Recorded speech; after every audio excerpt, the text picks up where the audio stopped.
welcome to another episode of The Lens of the Witch. And of course, it's your girl, the beautiful witch. Today, we're examining arguments for and against giving the current administration another term in office. But before we do that, let me take this opportunity to say a happy new month to you, and I wish you a very wondrous and blessed month of June. Let's get right into it. Over the past few months, we have been in preparation for the general election that's coming up in 2027. And there have been a lot of fuss, there have been a lot of vote for this party, don't vote for this party, re-elect the current administration, don't re-elect the current administration. So today we want to discuss reasons why or why not we should or should not re-elect the current administration for another term in office. So on that note, I'm going to tell you a story, and through that story, we'll uncover reasons why the current administration does not deserve a re-election. In 2023, Nigerians were told that painful economic reforms would eventually lead to greater recovery.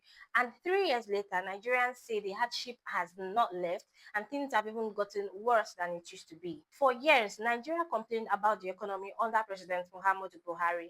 Inflation was rising, unemployment was high, businesses struggled, and the Naira kept losing value. But despite all the criticisms, many Nigerians today look back at that period and ask one painful question.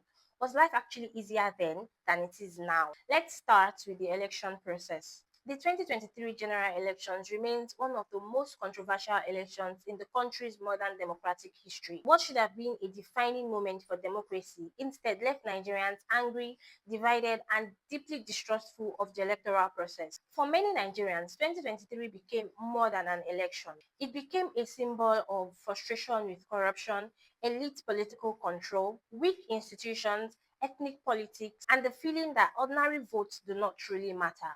Reports from observers and media documented ballot snatching, attack of polling units, ethnic intimidation in Lagos, voter suppression and harassment, violence, and failure of electronic results transmission systems, the IRF's portals, and the BVS technology, even though voters were promised transparency through the electronic results collation systems. This right here is the first reason why we should not re-elect the ruling party.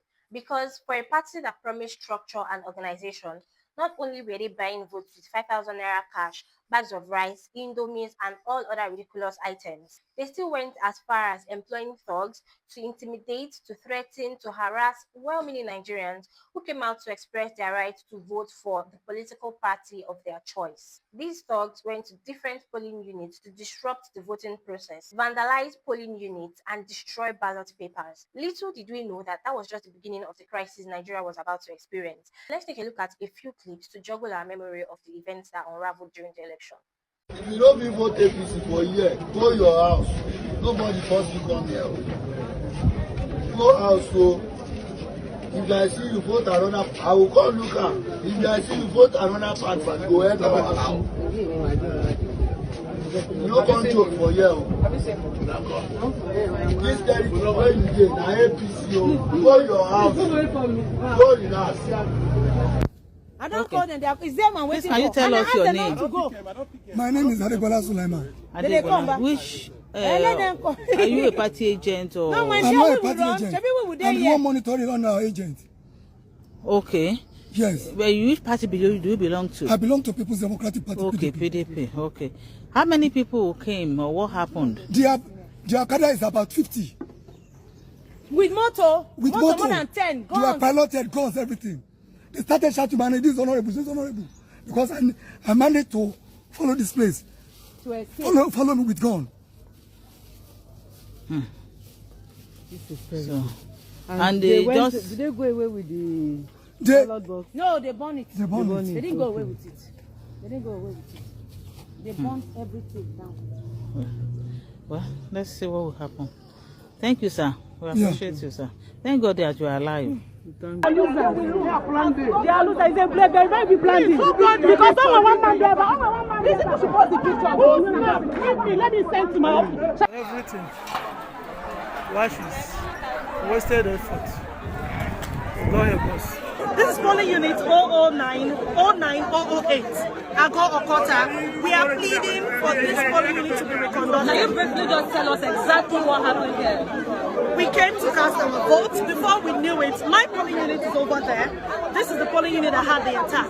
Before we knew it, some guys, we started seeing stones. Some guys from Taiwan, those people living under the high tension, they started throwing stones. People started running.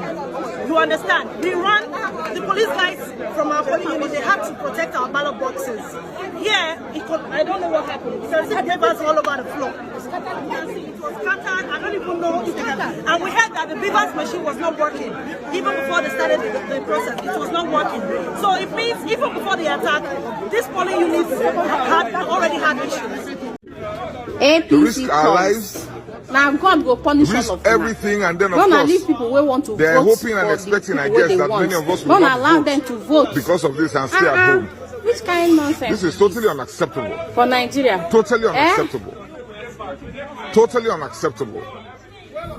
This is automatic disenfranchisement because the people will be suspicious of what the motive is for this last minute change, and they would rather stay at home than risk their lives. INEC will call on you to call your officers to order and ask them to relocate to the park in VGC so we can vote. Yorùbá. Okay, so Yorùbá ní kékeré ní ṣókí kí ló ṣẹlẹ̀ gẹ́gẹ́. Mo débí làárọ̀. Ẹ má bàa mi sọ̀rọ̀ ògbómọ̀rọ̀ sọ. Wọ́n ní ẹni tí tó bá ti mọ̀ pé òun ò ní dìbò ẹ̀sọ́ níbí kó mọ̀ dúró ẹ̀sọ́ APC pé kó mọ̀ dúró. Mo kọ́kọ́ fẹ́ sọ̀rọ̀ gbogbo nǹkan jàǹdà kó dání. Mo ní bí màá sọ̀rọ̀ wọ́n lé mi ni mo dàbí irú. Mo dìbò mi mo kúrò. Kò pẹ́ tí mo dìbò tí mo dé ṣọ́ọ̀bù mi náà bá sáré dé nánà ti dé pé àwọn kan ti wá fún wọn lọ́wọ́ pé PDP là ń dì níbí pé kì í ṣe ìbò ẹ̀sọ́. Mo bá àwọn èèyàn tó dúró sọ̀rọ̀ pé ẹni tó bá ti wù yín wọn lè nà yín ẹ jẹ́ kó tiẹ̀ nà yín wò. Náà bá lèmi máa lọ sọ náà bá tún kéde ìbọn gbogbo nǹkan ìjọ olóró. Kí ni wọ́n wá ṣe? Ṣé wọ́n dàbò yín rú náà? Kí ló ṣẹlẹ̀? Àwọn olówó àlẹ́ yìí wọ́n mú báyìí wọ́n fọ wọ́n tẹ̀ mọ́lẹ̀. Wọ́n fàjà wọ́n ti kọ́ lọ.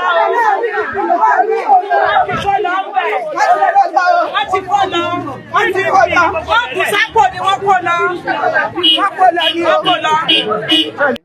When Bola Ahmed Tinubu came into office in May 2023, one of the major political messages surrounding his presidency was that he would hit the ground running. We could not really find a context for that statement at the time, but looking at it now, maybe we understand or maybe we don't. The phrase became associated with the promise of urgency, decisiveness, and immediate action. After years of criticism directed at the administration of Muhammadu Buhari over insecurity, economic stagnation, and slow governance, during and immediately after the inauguration period, Tinubu and his allies repeatedly used the phrase to signal that his administration would move quickly on reforms and governance. What happened after 2023 changed the scale of the crisis completely. Now, for context, under Buhari, fuel prices rose from 87 naira in 2015 to around 185 naira to 200 naira before he left office in 2023. And of course, Nigerians complained bitterly, which is justified, by the way, because transportation fares increased, prices of food climbed, small businesses struggled and suffered from unstable electricity and rising operational costs. On his first day of office, President Bola Ahmed Tinubu announced the removal of fuel subsidy, and almost immediately, fuel prices exploded. From around 200 naira per litre, fuel prices repeatedly jumped from 500 naira, 700 naira, 800 naira, 1,200 naira, and now over 1,400 naira per litre as we speak. For millions of Nigeria, that single policy changed everything overnight. Transport costs doubled and tripled. Commercial drivers increased fares. Food sellers adjusted prices almost weekly because transportation itself became expensive. Small businesses that relied on generators faced crushing operational costs. And families that once managed to survive from month to month suddenly found themselves unable to keep up because of the prices of things. Now, in a sane economy or in a working system, subsidy is usually not done as a standalone policy. The government is supposed to find a way to create balance to ease things up for citizens. But in this case, it is not so at all. Things like wage adjustment, food price intervention, public transport support, and all of those stuff. But in this case, even when they were going to adjust the minimum wage, it only went up from like 30,000 to around 60,000, which does not even cover anything at all because the inflation already went up by like 100%, and then prices of things went up by like 1,000%. So you can see that 60,000 naira minimum wage adjustment doesn't cover anything at all. Now, let's be realistic. 60,000 naira as minimum wage at that time, or even now, right? Let's say a government worker who is around 50 years old, he is a teacher or a civil servant, and he has three children who are already in the university. He has a wife. Now, this person is going to pay rent, is going to pay house bills, is going to pay school fees for his kids. They are going to feed, health concerns, clothing, transportation, and other miscellaneous expenses. How is a family supposed to survive on 60,000 naira? Now, this official adjustment of the minimum wage was done in July 2024. Now, prior to this time, the official increment of the minimum wage, this was around late 2023, where the Nigerian supplementary budget included approximately 5 billion naira in what was stated to be for purchase of the presidential yacht. Whether or not the yacht was purchased already gives you an insight of what is actually going on in these people's minds. In 2024, several budget and expenditure reports also showed large allocations for official vehicles. The presidency budgeted 4 billion naira for operational vehicles and 2 billion naira for replacement of SUVs. I hope you see the point we're driving at. The State House proposed 4.76 billion naira for new vehicles and billions more for maintenance and renovation. Budget documents allocated for presidential villa renovation, office repairs, residential quarters, and infrastructure upgrades inside the State House. Reports include figures such as 25 billion naira for office repairs and rehabilitation in the 2025 budget and 61.29 billion for renovations and building related projects. There were also reports of renovation of the vice president's residence and allocation connected to the office of the first lady.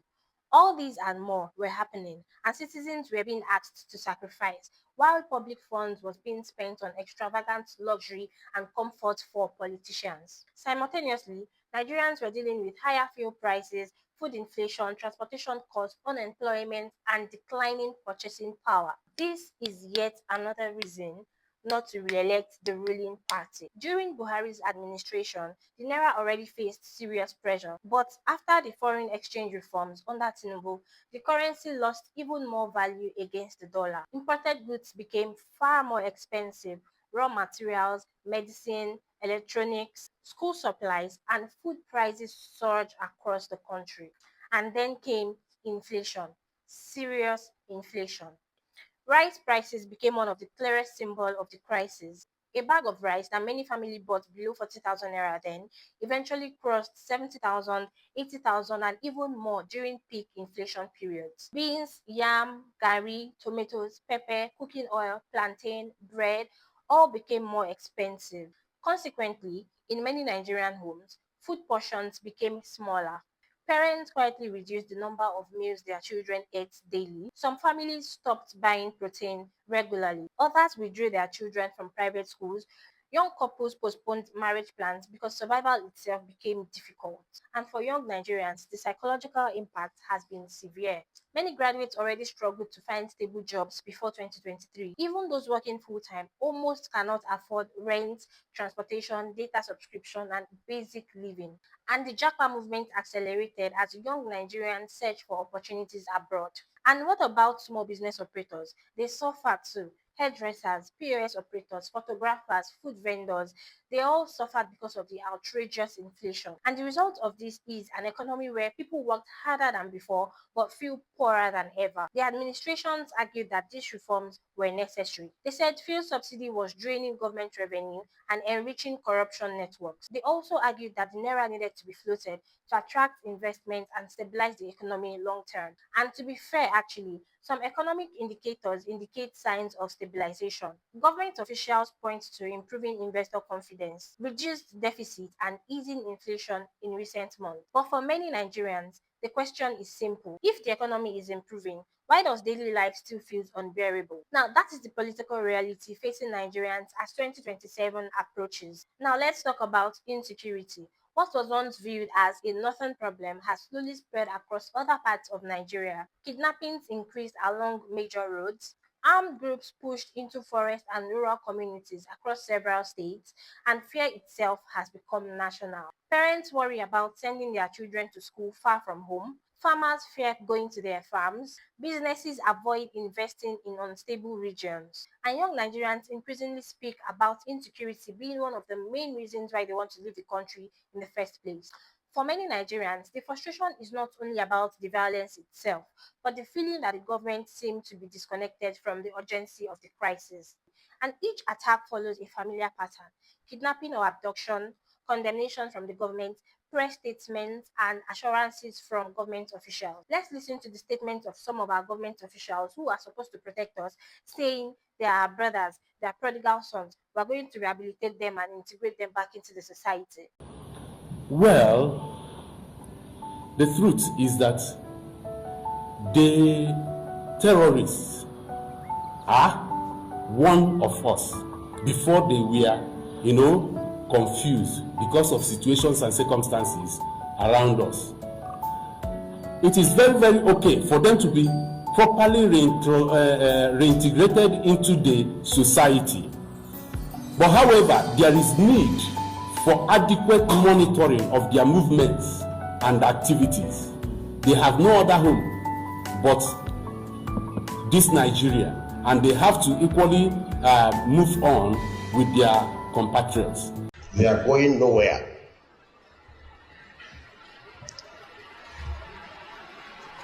They are part of us and we are part of them. We must live with them. You can't drive them away, and they can't drive us away. They are our neighbors, so we should never allow them to be our enemies. And if our enemy mistakes by our actions, we have turned them into enemies, then we are finished. Because our real enemy will use them against us. As your real enemy will use your neighbor against you, and nobody knows your secret more than your neighbor. He knows when you come back and when you go out. So we should never allow herdsmen to be our enemies. They should be killed because they kill people. Well, that may make sense. But even in the Bible, we heard about the prodigal son. If there was not that window for the man to come back, would they have come back? So the point is that these are Nigerians, mostly. And it's important for us to give them that window to repent if they want to.